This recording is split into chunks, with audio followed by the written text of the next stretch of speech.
It's a drama that families hope they will never have to face, the disappearance of a child. Amid the panic and the stress, it's crucial that a support system is quickly made available, on top of whatever action the police may take. And for help organisations on the ground, it's a key part of children's rights. Despite all the years that have passed, I still believe that Karina could reappear at any time. She could come knocking on the door. Some cases receive a lot of media attention. Others become a lonely struggle for families desperate for help. An estimated 1 million children go missing every year in the European Union. These include runaways, criminal abductions, those abducted by a parent, the lost or injured, and missing unaccompanied migrant children. Poland is one of the countries attempting to do something about it.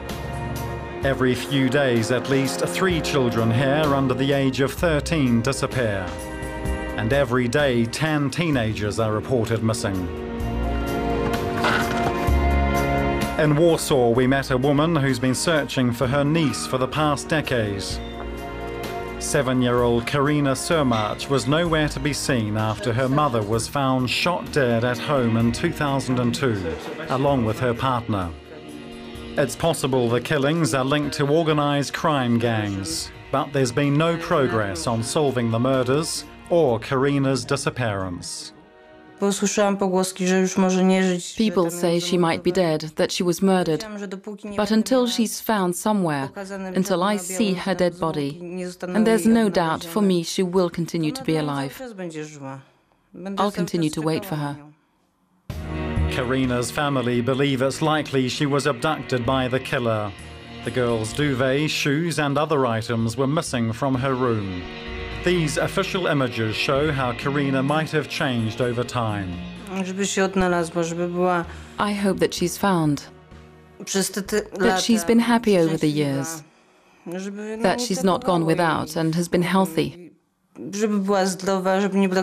hope she's had enough to eat. I really hope she's found. For people like Karina's aunt, missing people organisations provide crucial help and support. A missing children hotline in Poland is part of a wider European project. The same number is now being used in most countries, and it can be a lifeline for distraught families. They don't know how quickly the police should start to act, what it will involve, and often they're only told that a child disappearance statement has been completed. They have to go home with this great burden, not knowing where their child is, not knowing how the search is organized. They don't know how to cope with the problem. The hotline is for the reporting of cases, advice and support, and also for tip-offs from the public. But it's also there for runaway teenagers, for example, to talk through the issues related to their disappearance. All European Union countries were legally required to have the hotline number in operation by the end of May last year. Many have complied, but others are still to meet their obligations. In those countries, it seems to be a question of cost and who pays, but also a lack of information and awareness. The pressure is now on to have the hotline number spread to all EU states. Luxembourg is the latest to introduce the hotline, and more launches are expected to follow. Many of the operators are members of Missing Children Europe, an umbrella organisation that's been pushing for the single dedicated number. Hopes are high the number of cases solved will now increase. Despite its financial troubles, Greece is one of the most active countries when it comes to having systems in place for when children disappear. Emergency services and volunteers are geared up to be quickly mobilised when the hotline receives an alert. We spoke to one mother who rang the number when her 4-year-old boy wandered away from a holiday home on the island of Andros last summer.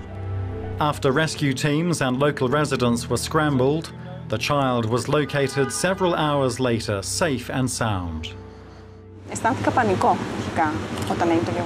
At first I felt panic, but the young woman I spoke to on the hotline reassured me and told me to keep calm, saying they would help find the boy as quickly as possible. Gradually I tried to cooperate with them as I was in a terrible state psychologically. I thought I would never see him again, never find him. The organisation that runs Greece's hotline, The Smile of the Child, was behind the setting up of a missing children response team to have rescuers on the ground in the early stages of a disappearance.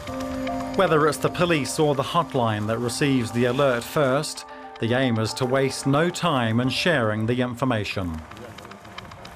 It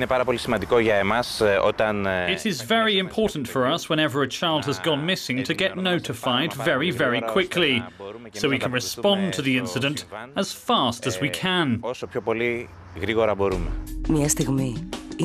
Greece also has a public alert system for suspected abductions, flashing up on television and the likes of motorway signs. Amber Alert, a child is missing. If you have any information, call 100 or 116000.